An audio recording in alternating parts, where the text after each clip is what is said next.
Good morning, students. Hearty welcome to all of you to the undergraduation course, BCom first year. My name is Dr. K.V. Somanath, Assistant Professor of GS College of Commerce, Wardha. Today, I will be going to make a review on the subject of business organization. This is one of the subjects for the BCom first semester of RTM Nagpur University, Nagpur. I think you have already studied about some basic concepts of business organizations and business management already in your 11th and 12th courses. Today I will give you some important conceptual knowledge about the syllabus of the BCom first semester business organization subject, the paper pattern which is going to be at the end of your semester examinations conducted by the Nagpur University, Nagpur, and the marking system allotted to that.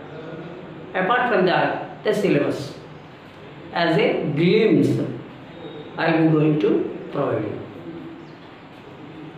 First of all, I wish all of you healthy, safe, and stay at your home, and be wise enough when you go outside on any work by wearing a mask and maintaining social and physical distance at every time, and keep you as well as your family members and the society be safe by taking those preventive measures under the situation of this COVID-19 coronavirus arena.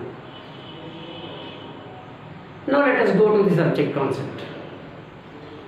The subject name is business organization. You have here in the subject 4 units, and you are expected to write the questions and answers from all the 4 units in your semester end examination. So you have in the 4 units, in the unit 1, you have the syllabus under the heading of nature and scope of business. Here you will learn about meaning and definition of business, characteristics, objectives of business, classification of business activities, industry, service, commerce and trade, social responsibility of business towards different groups. Under the unit 2, the heading is formation and forms of business units. Here we have meaning, characteristics, advantages and disadvantages of sole trader, partnership, one person company, private company, joint stock company, concept, classification, service sector business, meaning, types including BPO, business process outsourcing, and KPO, knowledge process and outsourcing, and advantages and its role in economy. In the unit 3, the heading is organization. You have the meaning, definition, concept and functions of organization, principles of organization, types of organization, line and staff, modern types of organizations like project type of organization, matrix type of organization, formal and informal organizations, advantages and disadvantages. The unit 4, which is suitable to this present situation of globalized arena, the recent trends in business organization. Here we study the internal constituents of the business organization, key managerial persons of the organization, the chairman, qualities of a chairman, powers, responsibilities and duties of a chairman, chief executive officer CEO, role and responsibilities of CEO, e-commerce, e-business, e-banking, etc. This is as far as the syllabus is concerned. Now, what is the examination pattern? In this subject, you have the examination for 80 marks as external and 20 marks internal. This is external, this is internal exam. So these 20 marks will be given based upon the parameters set by the college from time to time. Maybe your classroom attendance, your behavior, your exposure, your participation, and so on and so forth in all activities of the college. The 80 marks is the examination conducted by the university. Now I will be going to tell you about these 80 marks. How these unit? So you have unit 1, unit 2, unit 3 and unit 4 in your syllabus. So the first question comes from the unit 1. The second question comes from unit 2. The third question comes from unit 3 and the fourth question comes from unit 4. Apart from that, there is a fifth question. The fifth question is a combination of first unit, second unit, third unit plus fourth unit. In the first unit, you will have A, B or C questions. In the second unit also you have A, B or C. In the third unit also A, B or C. In the fourth unit also A, B or C. In the fifth question you have A, B, C, D. 4 questions. Now what is the marking for this? The A question of first unit 8 marks, B is of 8 marks, and the C question you will comprise 16 marks. Similar manner everywhere like that. So what is it means? For example, you want to answer the first question. You have to write A and B for 16 marks. In the case you don't know any one of these questions answer, then you opt for question C, you will get 16 marks for this. Means maximum allotment of marks will be 16. So like that everywhere. So in total what you get? From first unit 16 marks, from second unit 16 marks, from the third unit 16 marks, from the fourth unit 16 marks. Total 64 marks. Now the fifth question, you have here 4 questions, all are compulsory, which comprises of 16 marks, means 4 into 4, 4 into 4, the total marks are 80, means you have to write A, B or C everywhere, and in the last question you have to answer all the A, B, C, 4 questions to obtain the 16 marks. Here A plus B 16 marks or C itself is 16 marks. This is the way how you have to write the examination to obtain the 80 marks. Maximum marks for the examination is 80 marks. And the time allotted for that is 3 hours.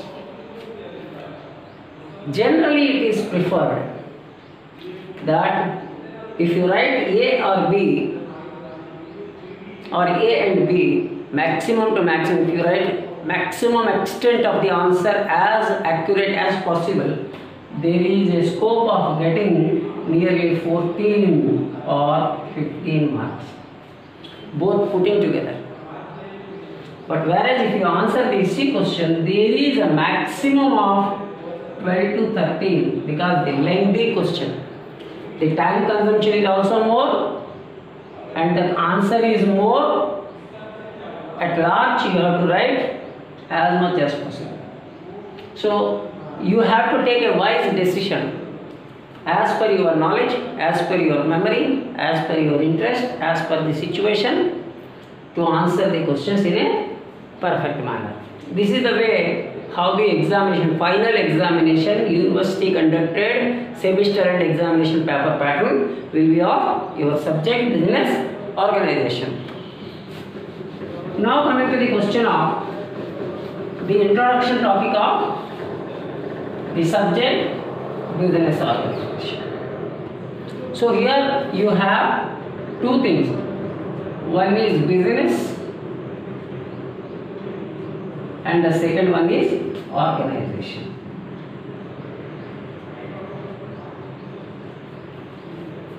Organization in the sense there are two things. One is noun, another is verb. The noun, the meaning is entity. From the question of the verb, organizing means conducting or executing. Now coming to the question of business. What is a business? Already we know what is a business. For your reasonable understanding, I will bifurcate the word of business into two words. Business, the activity which is conducted with a more busyness. You know that the business is conducted at a high risk. The profits are not certain. There is a huge uncertainty every time. Higher the uncertainty, higher the risk also. And a businessman has to struggle like anything 24/7 into 365 continuously for the excellence and effectiveness of the business organization. Whether it is a sole trader, whether it is a partnership, whether it is a joint stock company, or whether it is something. In any form. So business depends upon several factors. We can bifurcate in further in the next session. That is what the environment. Because business is conducted not in an isolated manner. It is conducted in a society, in a village, in a town, in a city. And now business has become globalized. After 1991, the introduction of a new economic policy by the late P.V. Narasimha Rao, the Prime Minister, and then the Finance Minister, Dr. Manmohan Singh. And today, even in 2020, we are continuing all those reforms. So the new economic policy is a reformal policy of all the sectors of the economy. Naturally, the business sector is also a part of the economy. So, what is a business? The main objective of any business is profit. If you do anything without the aim of profit, it is not called as a business. And the another one is, after profit maximization, the next concept of any business or business house is wealth maximization.